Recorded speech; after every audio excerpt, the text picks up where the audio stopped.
पाकिस्तान और बांग्लादेश से जो शरणार्थी आए हैं, उनमें से अधिकतर दलित परिवार है, हमारे सिख भाई बहन हैं, हमारे बंगाली भाई बहन हैं, लेकिन कांग्रेस इन लोगों को नागरिकता देने का विरोध कर रही है। कांग्रेस कितना भी घोर विरोध करे, इन लोगों के पास मोदी की गारंटी है।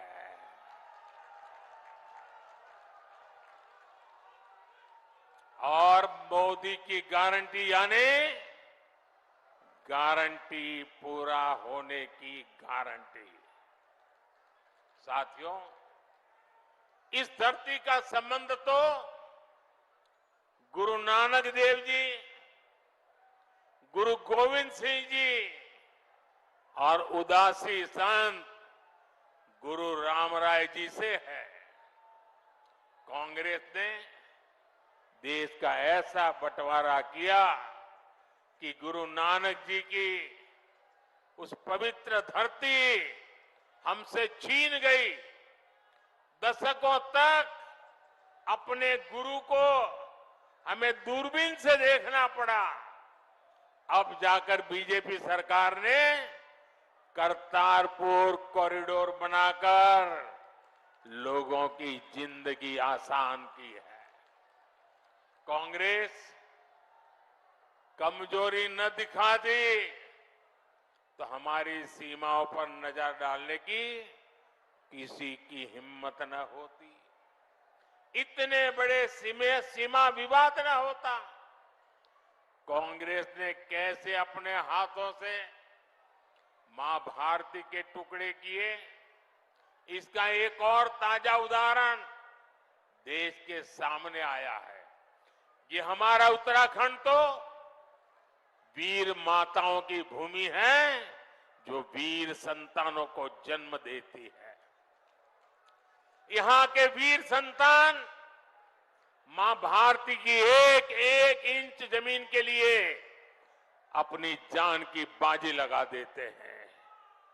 लेकिन यही कांग्रेस पार्टी, अभी जो एक बात सामने आई है, तमिलनाडु की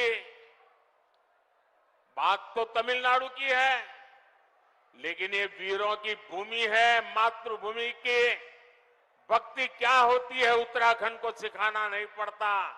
उत्तराखंड के लोगों को भी ये कांग्रेस का गुना जानना जरूरी है। तमिलनाडु के पास समंदर में एक कच्छा द्वीप टापू है, द्वीप है।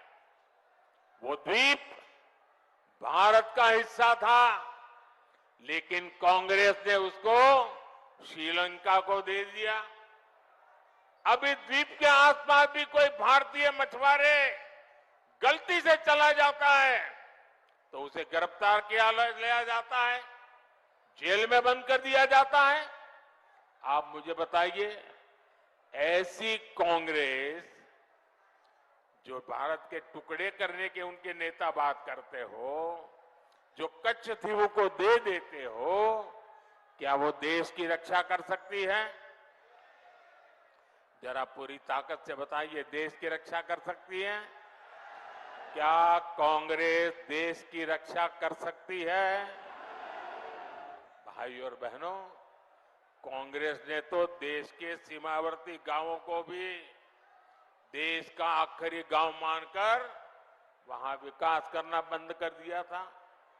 ये भाजपा की सरकार है जिसने सीमा किनारे बसे गांवों को देश का प्रथम गांव माना है, वहां तेज गति से विकास किया है।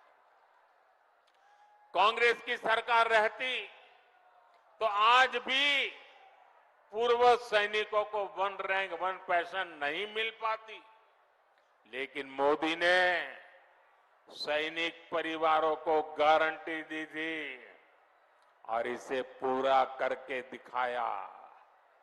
आज देश भर के सैनिक परिवारों को वन रैंक वन पेंशन के 1 लाख करोड़ रुपए से ज्यादा मिल चुके हैं।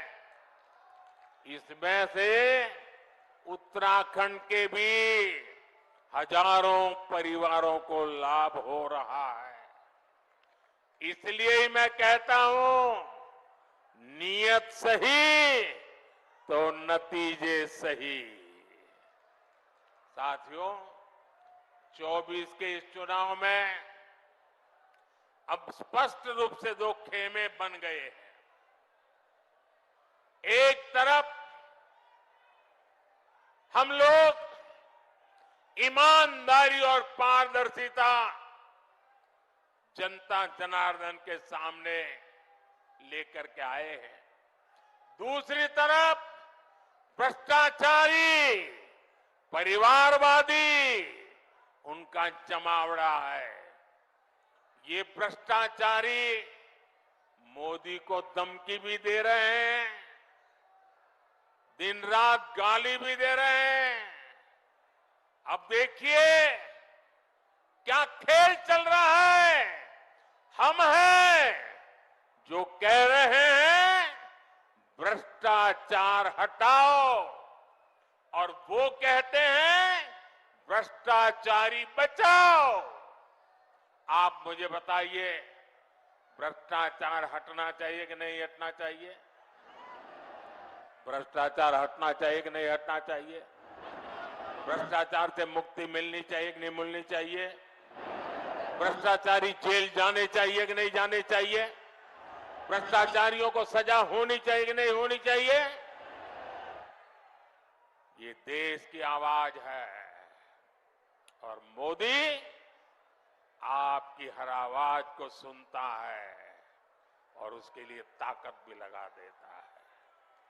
लेकिन साथियों, मुझे कितनी गालियां दी जाए, कितने ही आरोप लगाए जाएं, मोदी इनकी गालियों और धमकियों से डरने वाला नहीं है।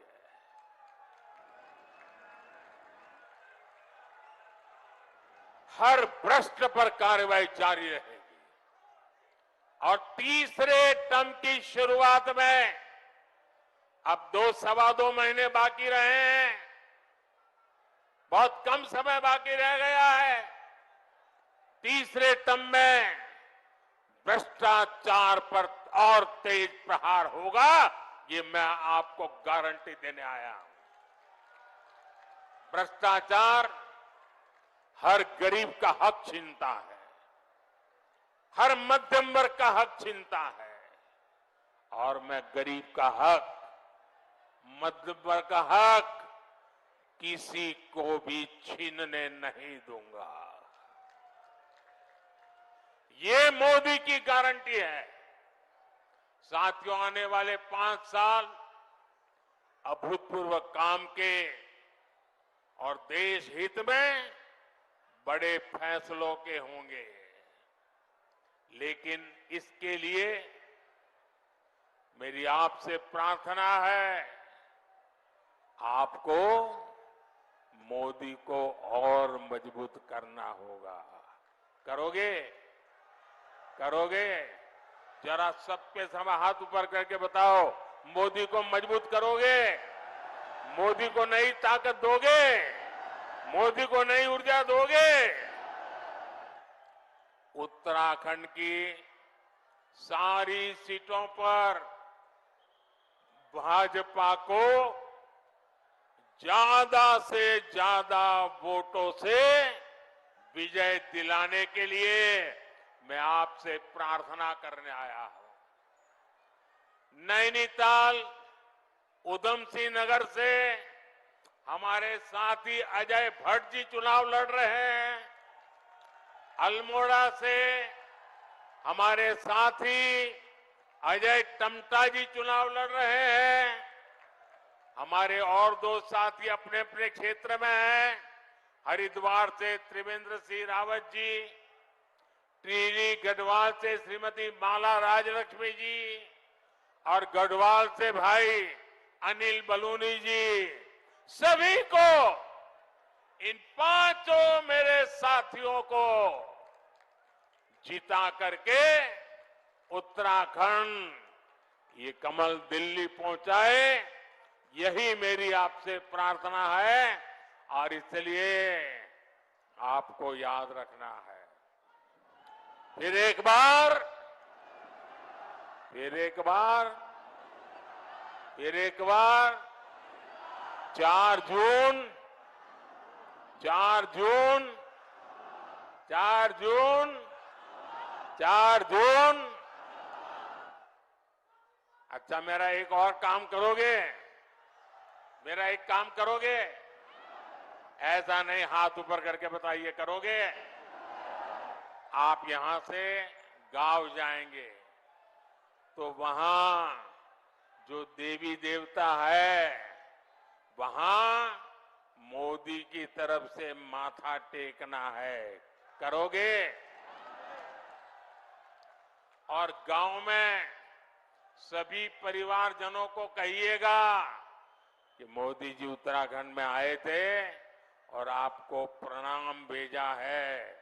मेरा प्रणाम पहुंचाओगे? घर घर पहुंचाओगे? और एक बात, इस बार गर्मी जरा ज्यादा ही तेजी से बढ़ रही है। कितनी ही गर्मी क्यों न हो, मतदान होगा कि नहीं होगा? ज्यादा से ज्यादा मतदान होगा। सुबह जल्दी जल्दी मतदान होगा। जलपान से पहले मतदान होगा। मैं सभी से आग्रह करूंगा, गर्मी कितनी ही क्यों न हो, लेकिन लोकतंत्र की रक्षा के लिए हमें अपना दायित्व निभाना है। निभाएंगे? निभाएंगे? मेरे साथ बोलिए, भारत माता की, भारत माता की, भारत माता की। बहुत बहुत धन्यवाद। अपने निजी YouTube चैनल पर डाल रहा हूँ, आपको पसंद आए तो इसको शेयर करें। हम उनको लाएंगे दुनिया में फिर से, हम दुनिया में फिर से हम